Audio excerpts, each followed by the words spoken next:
Okay po pala, okay po pala. Oh, tayo po ay magsimula na agad sa ating topic ngayon mga pre. Ayan. Oh, sa hindi nga po pala nakakaalam, ako nga po pala si Ballpoint Man 2.0. Yan po yung ating pangalan sa ating YouTube channel, sa ating Facebook. At syempre live po tayo ngayon sa Vengador at sa ating YouTube na Ballpoint Man 2.0. Ayan. Kumusta naman po ang lahat dyan? Okay lang po ba yung ating audio? Press 1 nga po, press 1 kung malinaw po tayo. Mas mabuti na po yung magsisimula po tayo ngayon sa ating live na malinaw po. Wala po tayong problema para magkaintindihan naman po tayo.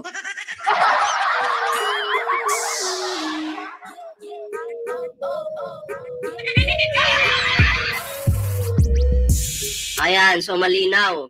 Okay? So sino po ba yung unang yung pag-uusapan natin ngayon? Sino po ba? First topic po natin, eto po, about po dito sa kay Duterte, Paulo. Grabe, no? Pangklase. Kalain mo, 17 countries, 2 buwan na bakasyon. Papayag po ba kayo ng ganyan? Diba? Dapat hindi ka na lang tumakbo bilang isang walang kwentang kongresista. Diba? Pero anyway, ito na yung video. Panoorin po natin mga pre. Si Kong Paulo ay mukhang may kumakalat kasi na parang letter humihingi ng request. Kasi diba pag travel authority. Kasi pag diba taga-gobyerno ka, whether empleyado ka or opisyali, ka ng paalam. Travel order yata yung tawag doon.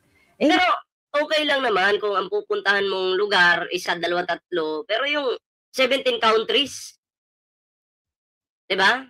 Nag-iisip ka ba? Pulong Duterte, nag-iisip ka ba? Dapat ang inuunan nyo, yung taong bayan, diba? Anong problema ng ating bansa, lalo na sa nasasakupan mo, diba? Diyan ka mag-focus. Pero 17 countries, 2 buwan ka mawawala. Bakit? Anong dahilan? Ito ba ay, ano ba to? Pagtakas na ba to? Di ba iniimbestigahan ka ngayon, Pulong Duterte? So, mukhang ang aga mong lumayas ng bansa. Ang tanong dito, pagtakas po ba ito? Ito yung tanong. Di ba? Kasi, kung normal ka pong empleyado mga pre, no? Kahit 1 linggo ka lang mawala, tanggal ka na sa trabaho. Kahit pa magpaalam ka, 1 linggo, mukhang walang ganun eh. Di ba? Magpaalam ka na, 1 linggo lang po ako magbabakasyon, ma'am. Mag-iikot-ikot lang po ako dyan sa iba't ibang lugar.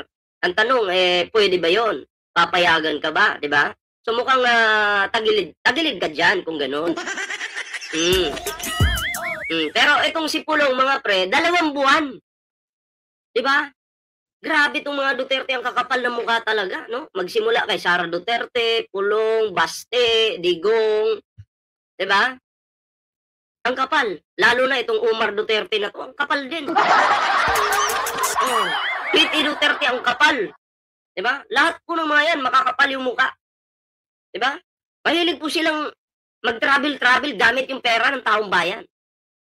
Diba? Ito kasi mga Pilipino, hindi man po lahat, pero may mga Pilipino talaga na uto-uto. Totoo po yan. Diba? Uto-uto. Idol daw nila si Duterte. Yan daw yung magbabago ng Pilipinas. Sang banda. Diba? Sang banda binago. Yung mag-travel ka, pagbabago ba yan? Makakabago ba yan sa ating bansa? Ano sa tingin nyo mga pre? Kaya bang baguhin ng isang taong panay travel yung ginagawa, yung problema ng ating bansa? Sige nga, kaya bang solusyonan yung problema? Kung ikaw ay pa-travel lang, at tamad ka pa, hindi ka pa pumapasok. Ang ina, mapapamura ka talaga, sorry po ha. So tuloy po natin ito. Ayan, nasa hindi pa po nakaka-follow dito sa Vengador. Ayan, mag-follow na po kayo dyan. Mag-subscribe na po kayo dyan.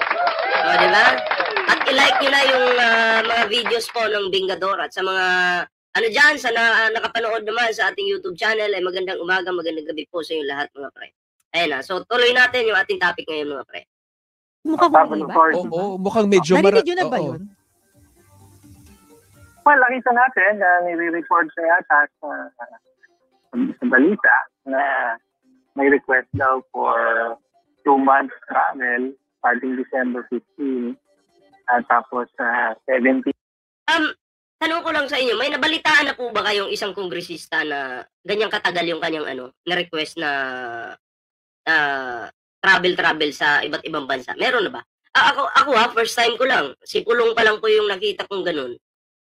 Alam natin si Sara, feeling niya mataas pa siya sa presidente ng Amerika. Palagi niya ginagawa yan. Pero, sumunod naman si Pulong. Diba? Alam ko si Pulong pa lang eh. Yung may ganyang request. Diba? Kayo, may nakita na po ba kayong kagaya ni Pulong? Ako wala pa po eh. Ewan ko lang sa inyo, baka meron na.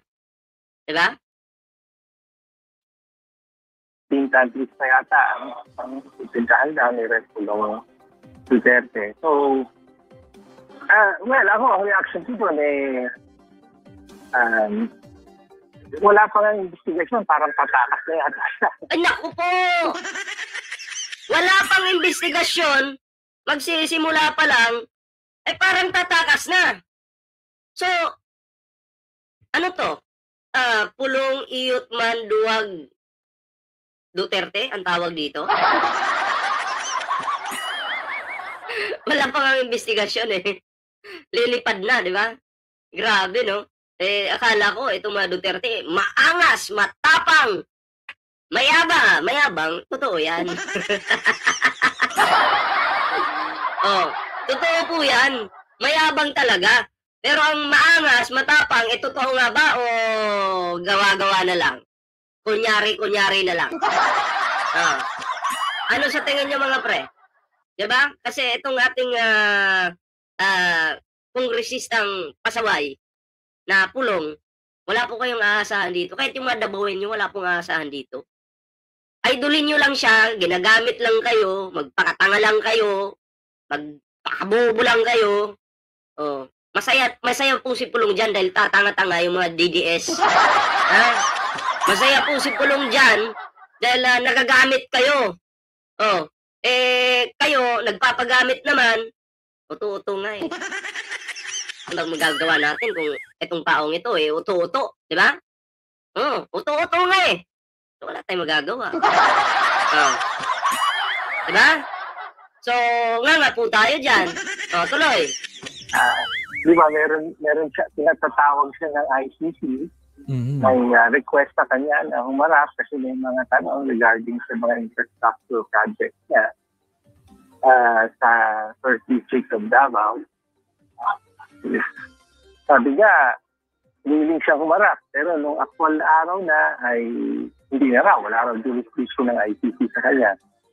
So, hindi maganda na habang may mga tanong kaugnay sa kanyang paggamit ng pondo sa kanyang distrito ay biglang mawawala siya for 2 months. Tapos, hindi rin maganda ito para sa House, no? Dahil supposedly, ang trabaho niya ay mag-represent ng kanyang district, the First District of Davao, and yet, may personal trip daw siya going to 17 countries. Basta na kayo ni Sir Glenn Putik. Ba't nasara yung dito? Si Muntintinig. Magkita-kita tayo bukas ha. Bukas tayo bibiyahin na naman. Layo ko pa naman. Pero okay lang. Kaya ko naman mag-teleport eh. Habang tumatanggap pa rin ng sweldo. Naka-black sando. Kakagising ko lang po. So actually, the House should do the right thing. Dapat hindi allow yung mga ganyan. No? The people, the voters deserve yung tapat na serbisyo ng mga wala hindi naman marunong magserbisyo yan si Pulong. Di ba? Bumoto po kayo, binoto nyo si Pulong. Sa bagay, kapwa tanga kasi yung bumuboto sa tanga din eh, at tamad. Di ba? Sinabing, wala nang iba, wala nang babago, mga Duterte na. Yan, binago nga ng Duterte. Binago nga. Ano bang nabago?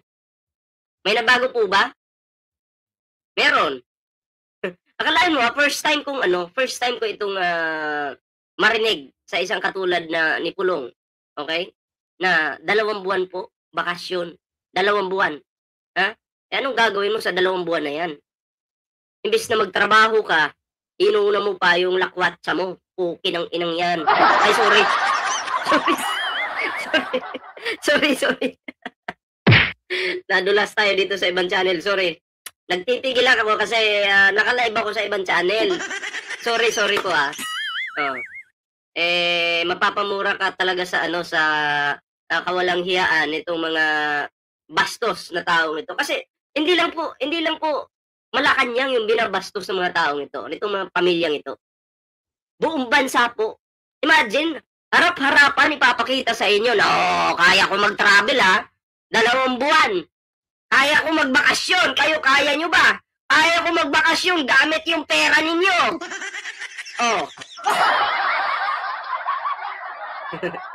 Ano na to? Pa-travel na lang. Yan si Pulong Duterte. Sarap buhay. Hayahay. Yun nga eh. Kung Tonchi, kapag nagpapaalam ba ang isang opisyal ng gobyerno, no, kinatawan, ay sa paghingi ng travel authority o travel order man yan, kailangan bang sabihin niya kung saan pupunta at anong gagawin? Lalo ilang countries to, ilang bansa? 17 nga ba yung sabi ninyo? Parang di ba? Hindi ba hihingan siya ng paliwanag doon, Kong?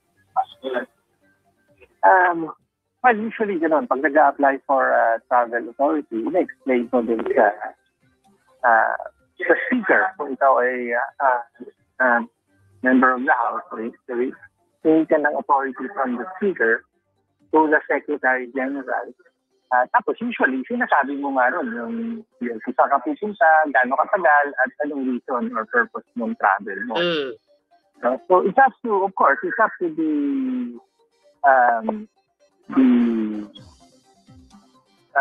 official that will grant, no? In this case, the speaker, decision of speaker kung i-grant. And usually, ministerial lang yan.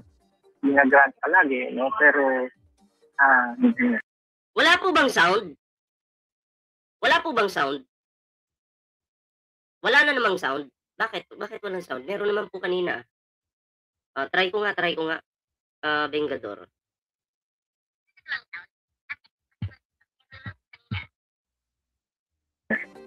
Usually naman ay reasonable ang mga request for travel, especially sa panahong may session.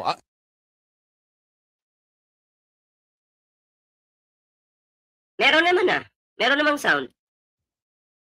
Meron naman po sa Bengador.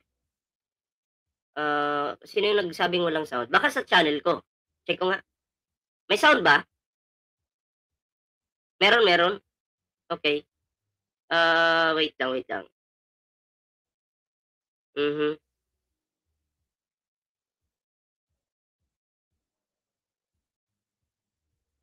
Walang sound. Sa akin naman yung walang sound. Okay. Walang sound dito sa aking live, sa aking YouTube channel, no? So sa Bengador meron. So, 'yun. Wala sa channel ko. Bakit naman nagka-problema dito? Wait lang po ayusin lang natin.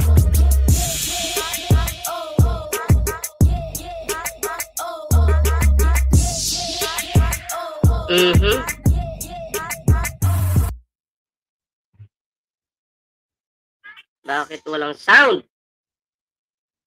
Wait lang po Audio. Ang importante, meron siyang pagpayag mula sa speaker. Tama? Wait lang po wait lang. Po, Kong Tonchi. Wait lang. Tama po. Meron na po ba? Meron na? Pa-confirm nga. Pa-confirm. Press 1 nga po. Press 1 kung meron na. Meron na po ba? Man, ay reasonable ang mga request for travel or travel, especially Mhm. sa panahong may session. Oh, ang importante, meron siyang pagpayag mula sa speaker. Tama po, Kong Tonchi?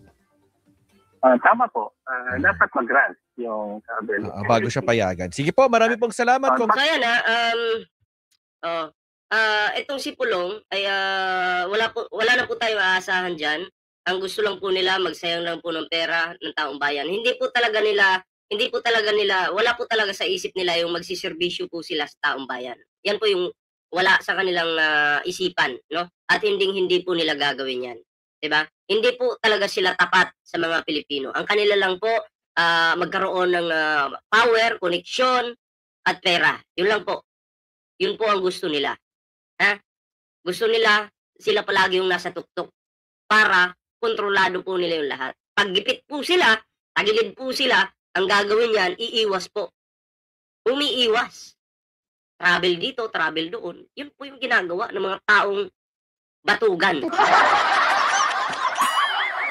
Ayaw magtrabaho eh. Ano tawag sa'yo? Batugan ka. Diba?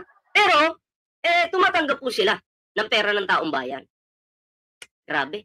Nakakapala na ako sa taong ito eh. Sobra na talaga. Promise. Diba?